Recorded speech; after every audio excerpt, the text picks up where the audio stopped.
Hi and welcome back to another video with Cole's Classroom. I am Betsy and today we're going to answer the question that we hear all the time, why are my photos so grainy?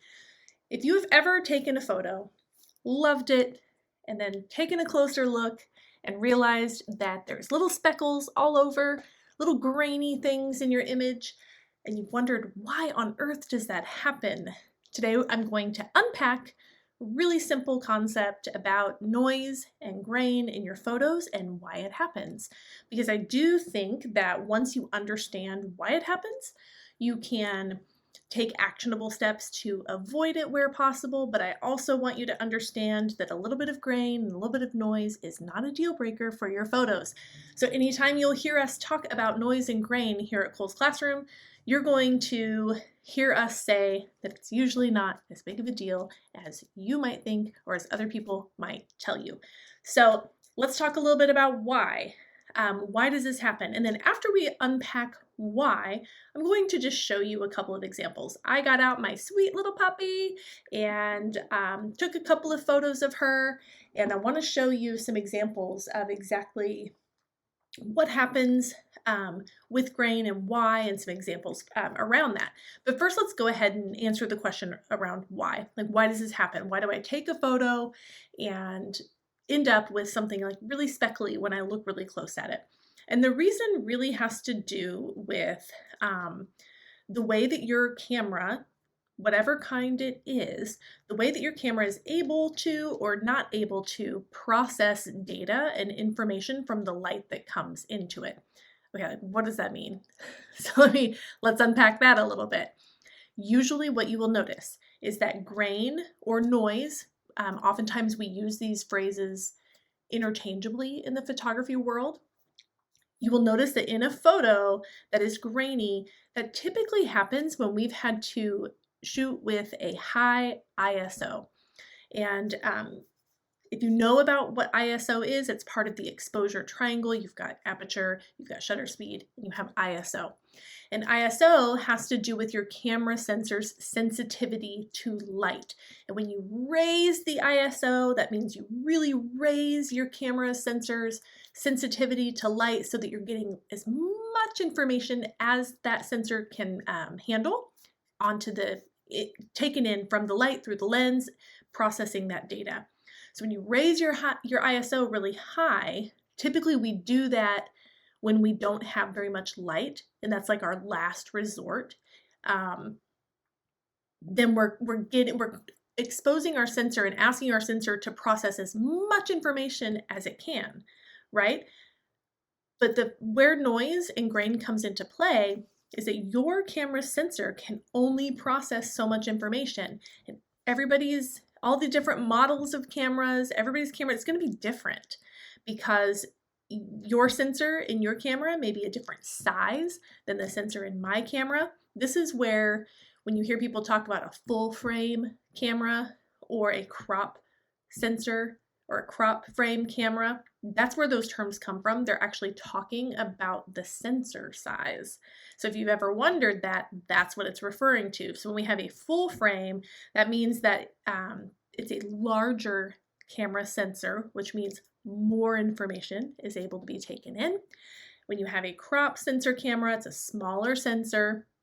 It is able to gather less information because on your camera sensor, there are millions of little light sensitive spots that gather information. So obviously, if you have a larger sensor, you're going to have more spots, right? That's like me saying, here's a cubic foot of sand. How many speckles of sand do you have? And then if I said, here's 2 cubic feet of sand, how many speckles of sand do you have? Like, you're going to have more, right? So it's kind of the same concept where you've got a larger sensor, you're going to have more light sensitive spots to gather more information than you would if you have a crop sensor camera. Does that mean that you cannot take good photos or get photos that are not grainy with a crop sensor camera?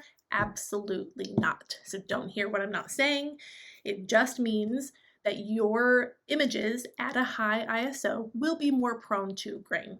So you'll really want to pay attention to understanding how to avoid it. We have some other videos and other content available for you on how to avoid grain, how to shoot at a high ISO, and how to prevent grain, things you can do in camera. But for this video, we're just unpacking why it happens in a little bit more detail and then showing some examples.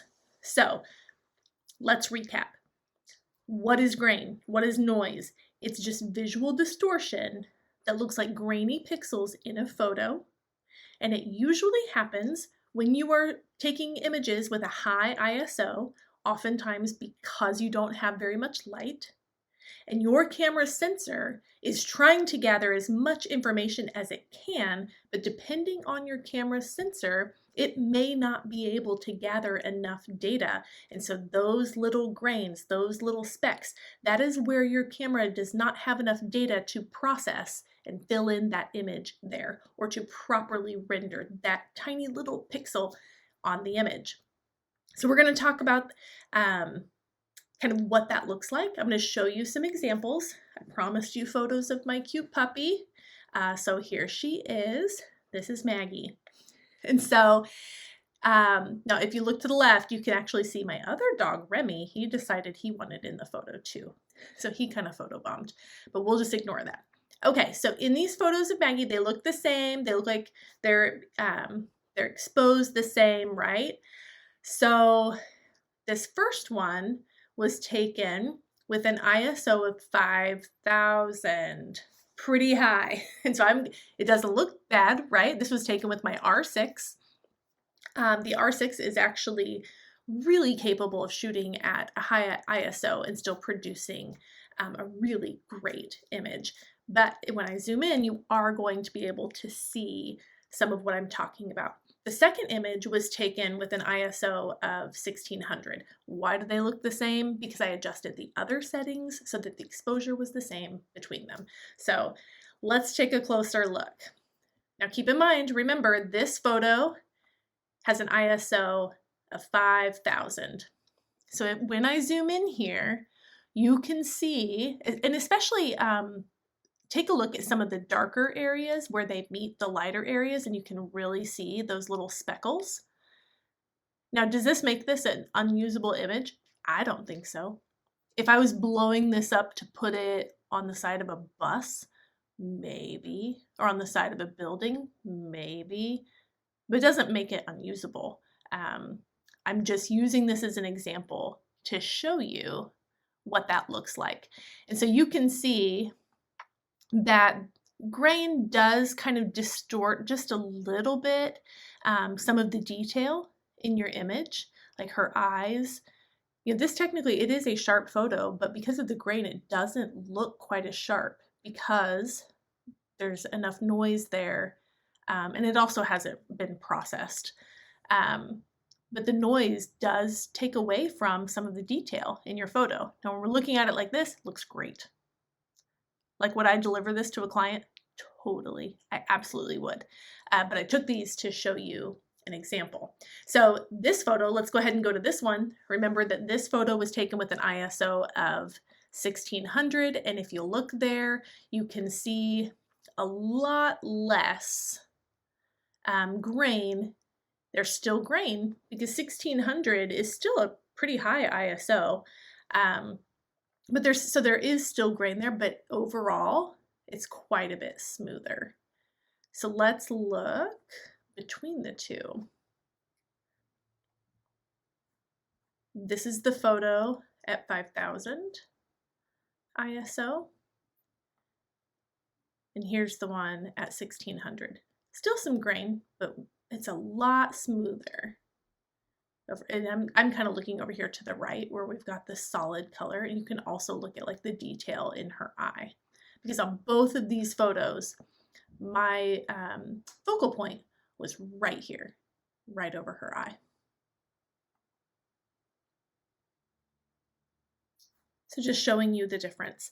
So when you are taking photos with a high ISO, keep in mind that your camera has a limit to how much data it can take in.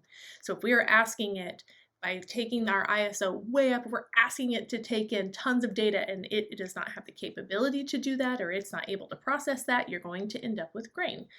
But I also want you to remember that while you do want to shoot with a high ISO only when you absolutely have to or when it's your last resort because of the other settings that you might require to get a sharp photo, please do not ever think that you cannot shoot with high ISO. And please don't ever think that if your photo is grainy that it's automatically one that you have to toss. You do not. Grain does not have to ruin an image. It can. There are times where it might render your image unusable, but most of the time it's not as bad as we might think. So I hope that helps you understand why when you shoot with a high ISO, why your photos might look a little grainy, and why when you shoot with a lower ISO, like here, they're not as grainy. If you have any other questions, we would love to answer them for you. Go ahead and drop them below.